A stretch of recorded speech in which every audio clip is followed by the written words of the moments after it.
Ouvrez le banc.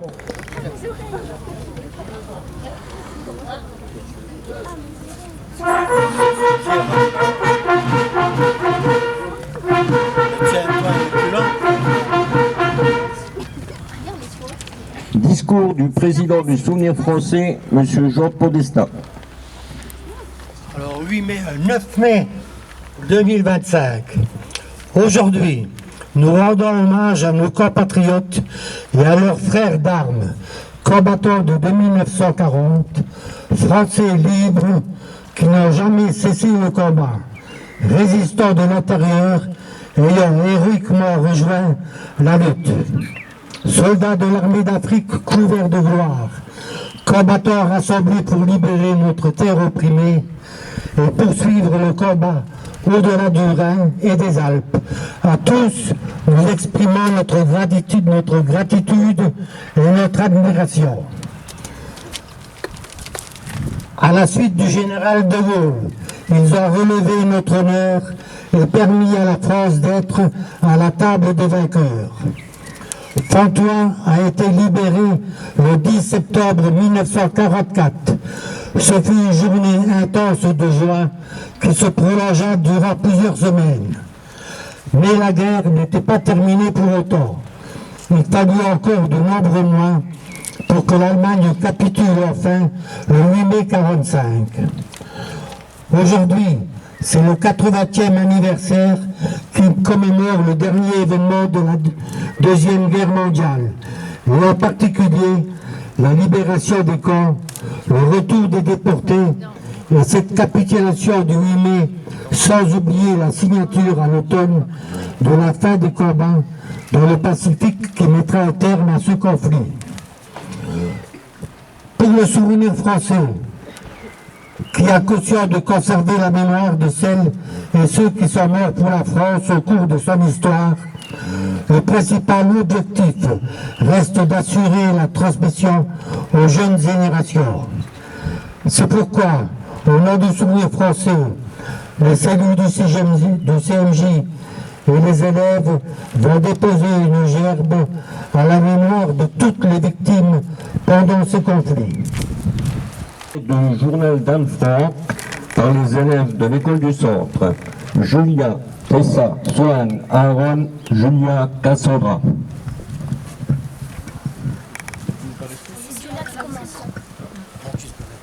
Nous avons étudié en classe quelques extraits du journal d'Anne Frank et nous avons parlé de son histoire durant la Seconde Guerre mondiale.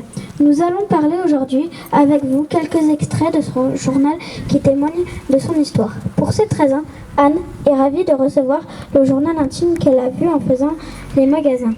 Anne est beau être bavarde, elle s'aperçoit qu'elle arrive à écrire des tas de choses qu'elle n'a jamais réussi à dire à personne. Elle s'adresse à une personne imaginaire, Kitty. Jeudi 9 juillet 1942. Chère Kitty, nous marchons sous la pluie battante. Papa, maman et moi, chacun portant un cartable et un sac de provisions bourré jusqu'à ras-bord d'objets hétéroclites. Les ouvriers qui allaient au travail à cette heure matinale nous lançaient des regards de pitié. Sur leur visage se lisait clairement le regret de ne pouvoir nous proposer aucune sorte de véhicule. Le jaune éclatant de l'étoile en disait assez long. C'est seulement dans la rue que papa et maman m'ont dévoilé par bribes leur plan pour nous cacher. Depuis des mois, nous avions fait sortir de la maison autant de mobilier et de vêtements que possible. Et nous nous apprêtions à partir nous cacher de nous-mêmes le 16 juillet. La convocation avait avancé de 10 jours notre départ, si bien qu'il fallait nous contenter d'appartements moins bien arrangés. La cachette se trouvait dans les bureaux de papa. C'est un peu difficile à comprendre quand on ne connaît pas la situation.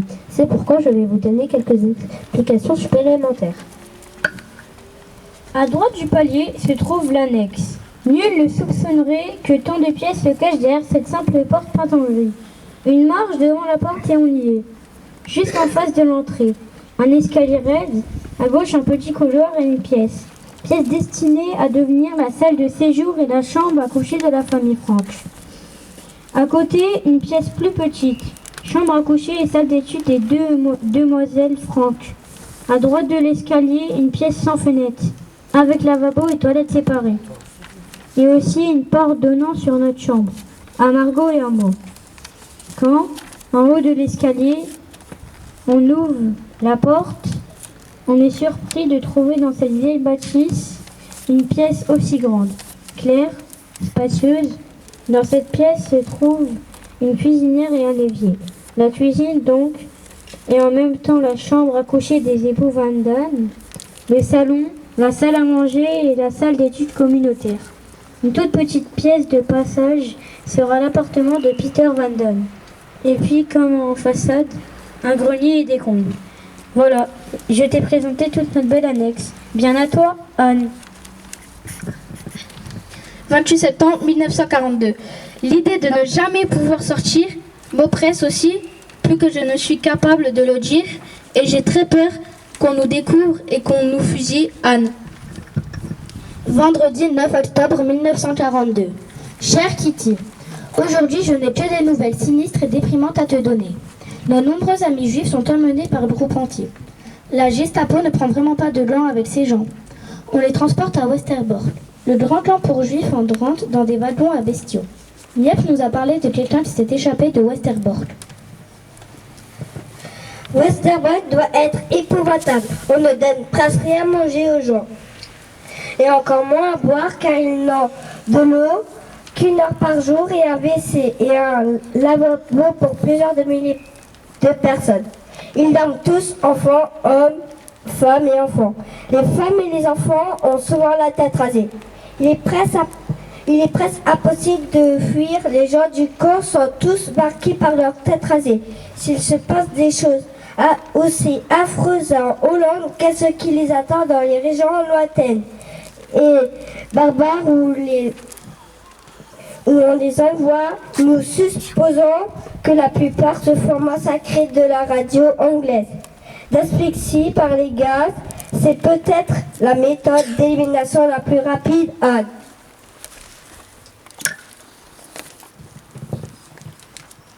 Voici un poème de Paul Éluard qui se nomme Gabriel Péri. Gabriel Péri. Un homme est mort qui n'avait pour défense que ses bras ouverts à la vie. Un homme est mort qui n'avait d'autre route que celle où on hait les fusils. Un homme est mort qui continue la lutte contre la mort, contre l'oubli, car tout ce qu'il voulait, nous le voulions aussi.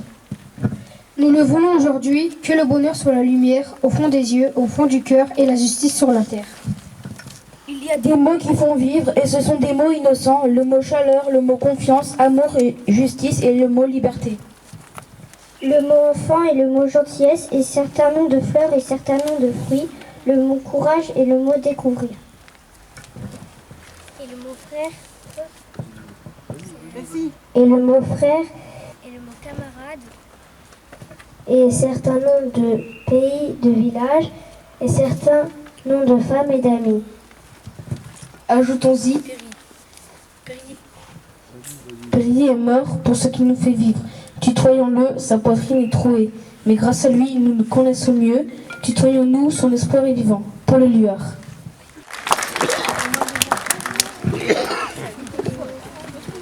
Discours de Monsieur Mathieu Weiss, maire de Fontoy.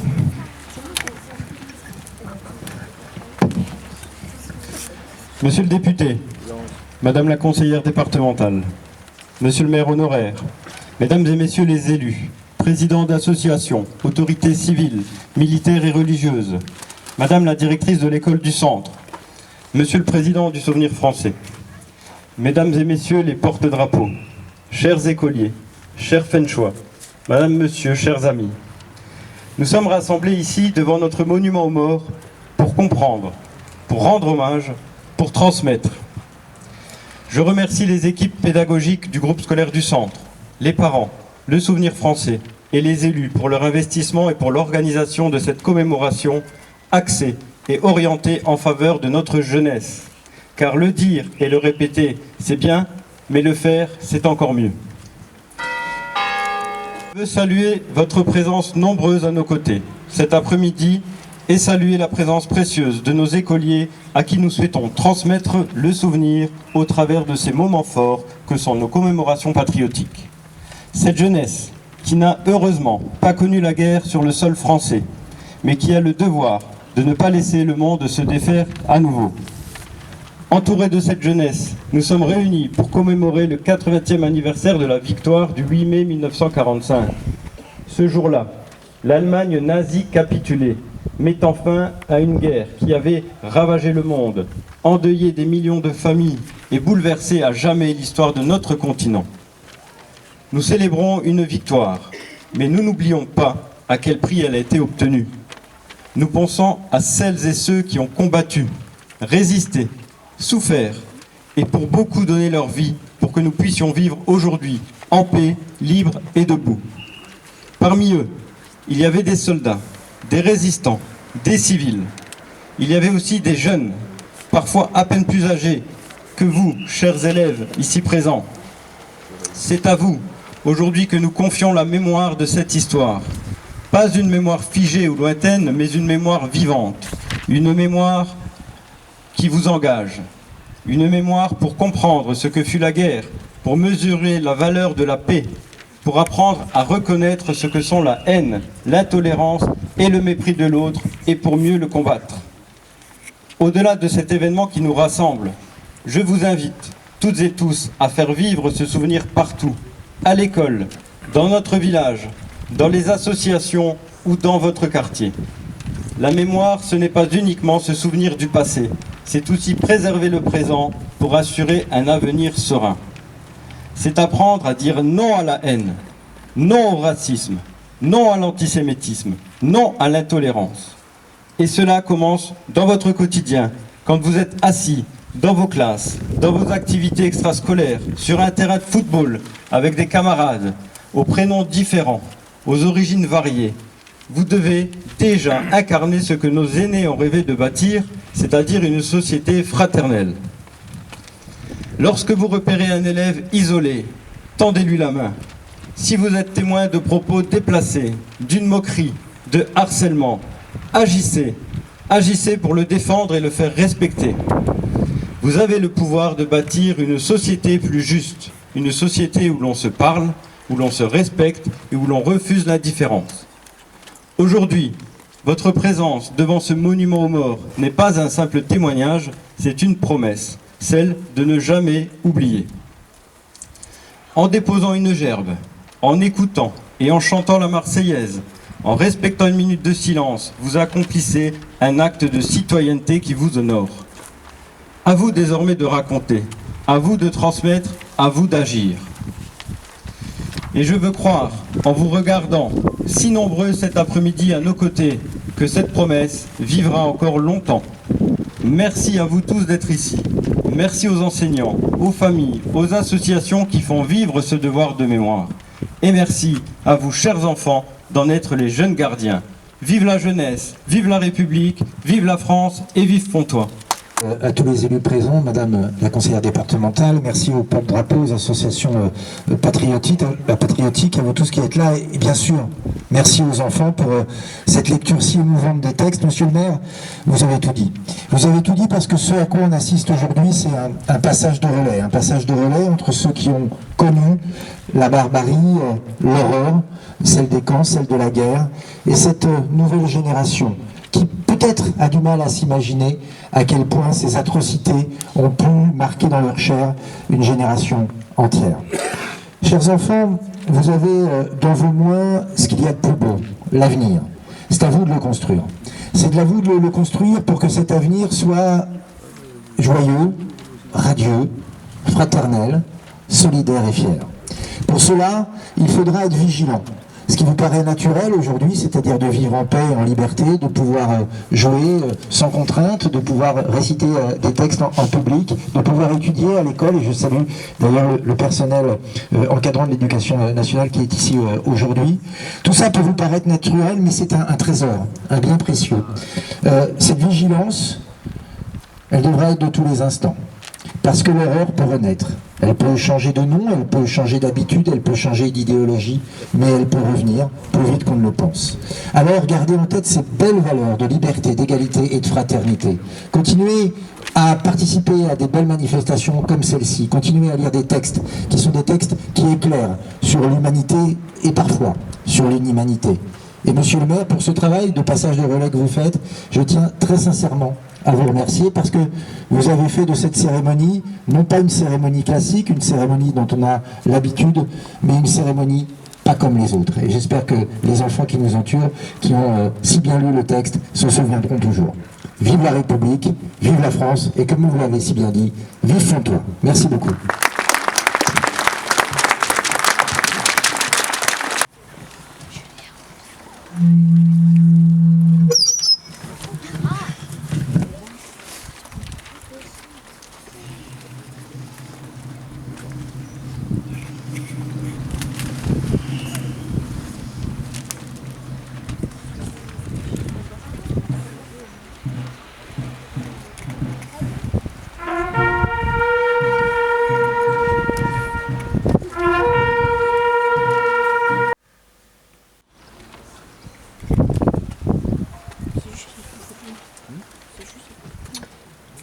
En hommage aux victimes civiles et militaires, nous allons observer une minute de silence.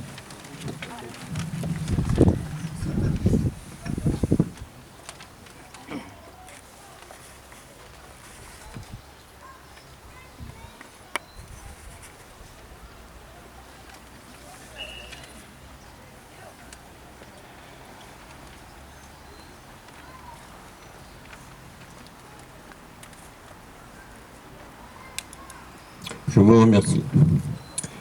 La Marseillaise chantée.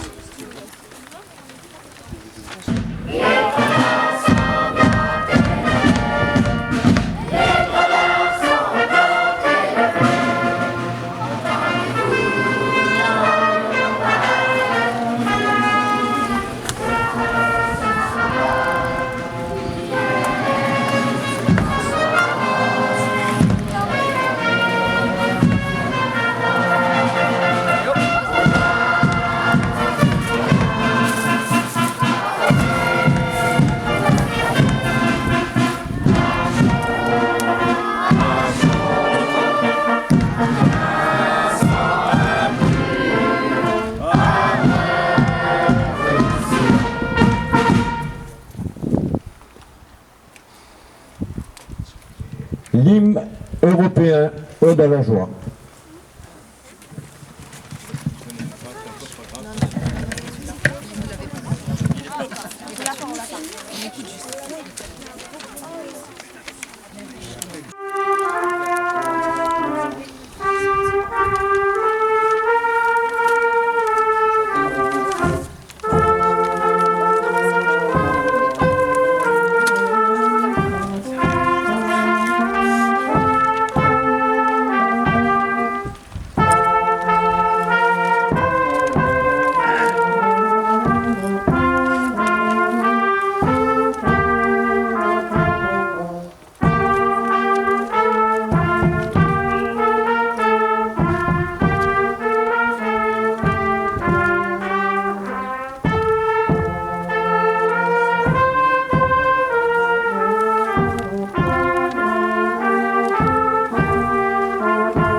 Le chant des partisans.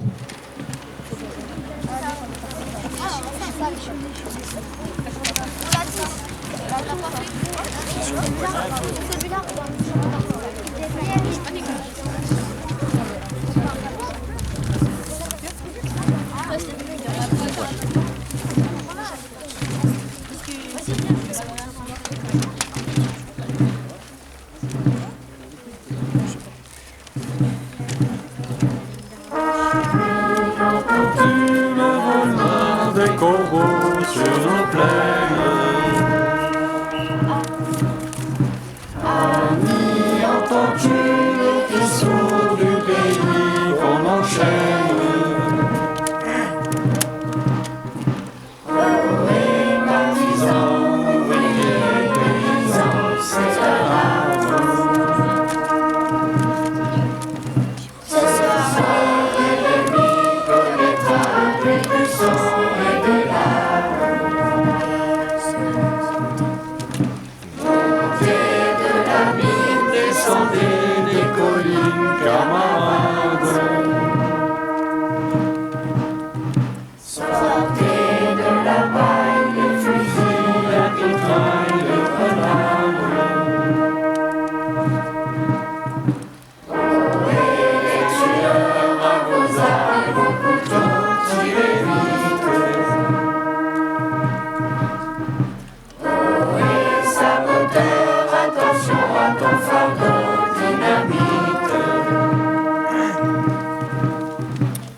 Alors que maintenant, je ne me rappelle pas qu'il y avait